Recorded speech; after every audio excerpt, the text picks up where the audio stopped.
시청자 여러분 안녕하세요. 코트라가 알려주는 라틴 아메리카는 지금 코라지 26년 1호로 시작하겠습니다. 코라지 진행을 맡은 코트라 중남미 지역본부 본부장 김지혁입니다. 아무래도 1월에 가장 관심이 높았던 소식은 미국의 베네수엘라 침공과 마두로 대통령의 체포일 텐데요.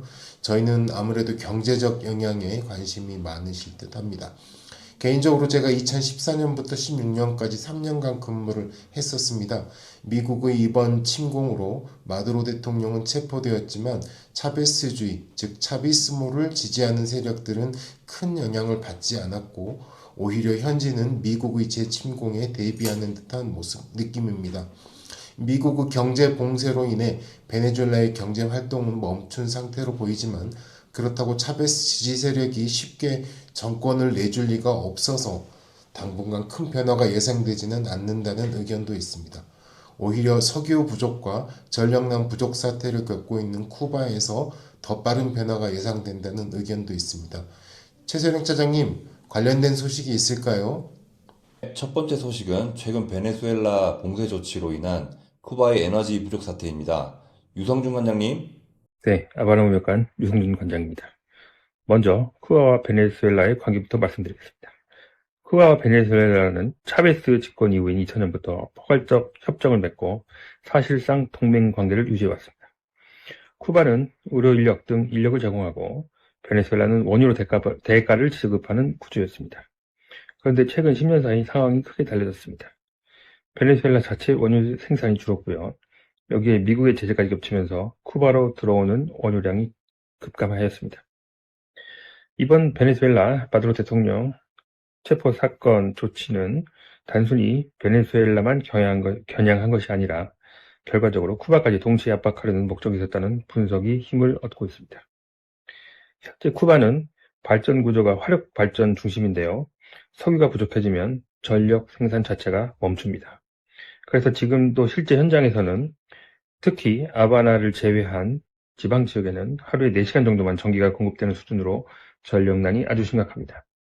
그리고 중요한 점은 이 공백을 러시아나 중국이 당장 메워주기도 쉽지 않다는 점입니다. 결국 이런 상황이 장기화되면 쿠바가 정상적인 경제 활동을 유지하기 어렵다. 이런 평가가 점점 힘을 얻고 있습니다. 두 번째 소식은 브라질, 아르헨티나 등 메르코스루가 EU와 FTA를 체결했다는 소식입니다. 추주훈 과장님. 상팔로물관 추주훈 과장입니다. 25년간 진행되었던 EU 메르코스루 자유무역 협정이 드디어 지난 1월 17일 파라과이 아순시온에서 공식 체결되었습니다. 이로써 세계 GDP의 30%와 7억 명 이상의 소비자를 아우르는 거대 시장이 탄생했습니다.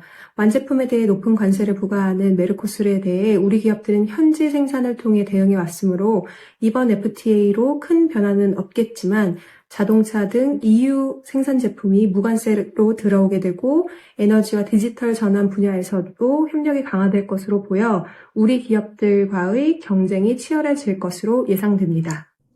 이와 관련해서 지난 12월 메르코스루 정상회의에서 아르헨티나 밀레이 대통령의 연설도 눈길을 끌었습니다. 배성룡 과장님. 부에노스아이레스 무역관 배성용 과장입니다. 자유주의 경제학자 출신인 밀레이 대통령이 취임한 지도 벌써 2년이 지나고 있습니다. 완성적인 경제난에 시달려온 아르헨티나 경제 위기에 대해 전기톱 개혁이라는 과감한 경제개혁 정책을 추진하면서 경제 지표가 개선되고 있습니다. 달러 대비 아르헨티나 페소 공식 환율은 지난해 9월 초 달러당 1372페소를 기록하다 현재는 원화 환율과 비슷한 수준인 달러당 1444페소를 기록하고 있습니다. 이는 2023년 초 달러당 178페소에서 2023년 말 808페소로 페소 가치가 약 354% 폭락했던 것을 고려하면 많이 안정화된 수치로 볼 수 있습니다. 물가 상승률 역시 2023년 211%, 2024년 118%를 기록하던 것이 2025년 31.5%로 어느 정도 안정세를 찾았습니다. 10년 이상 지속되었던 정부 재정 적자도 2024년부터 흑자로 전환해서 2024년 약 17억 달러, 2025년 약 15달러 흑자를 기록했습니다. 하지만 현지 산업 기반은 아직 경제 발전을 이끌기에는 취약하다는 평가를 받고 있습니다. 지난 12월 메르코스루 정상회의에서 밀레이 대통령은 역내 통상 유연화와 대외 개방을 통한 성장을 요구하였습니다. 이번 1월 협정문의 서명을 완료한 EU와의 FTA에 대해 아직 의회 승인 등 많은 발효 전 절차가 남아있기는 하지만 추후 공식적으로 FTA가 발효될 경우 아르헨티나의 수출 확대와 산업 기반 강화에 기여할 수 있을지 관심을 가지고 지켜봐야 할 것 같습니다. 마지막 소식은 우리 기업들이 생산기지로 많이 진출해 있는 멕시코에서 주 40시간제 도입을 추진 중이라는 내용입니다. 박성환 차장님. 멕시코시티 무역관 박성환 차장입니다. 멕시코에는 삼성, LG, 포스코, 기아 등 약 500여 우리 기업이 진출해 있습니다. 올해는 USMCA 개정 협상이 예정되어 있어 이에 대한 관심이 높은데요. 멕시코 정부는 여기에 대해 주 40시간제 도입을 추진하고 있습니다. 정부가 상원에 제출한 헌법 및 노동법 개정안은 현재 48시간 근무를 40시간으로 점진적으로 줄이고 초과 근무도 12시간으로 제한한다는 내용입니다. 이에 따라 진출 기업의 임금 부담도 늘어날 것으로 보입니다. 예, 1월에는 중남미 뉴스가 한국에 많이 소개되었던 것 같습니다.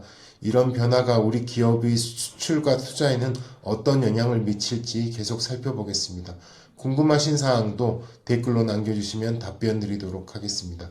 지금까지 코라지 뉴스 브리핑이었습니다. 보다 자세한 내용은 코트라 해외시장 뉴스와 무역투자24 홈페이지를 참조해 주시기 바랍니다. 그럼 안녕히 계십시오. 무차스 그라시아스.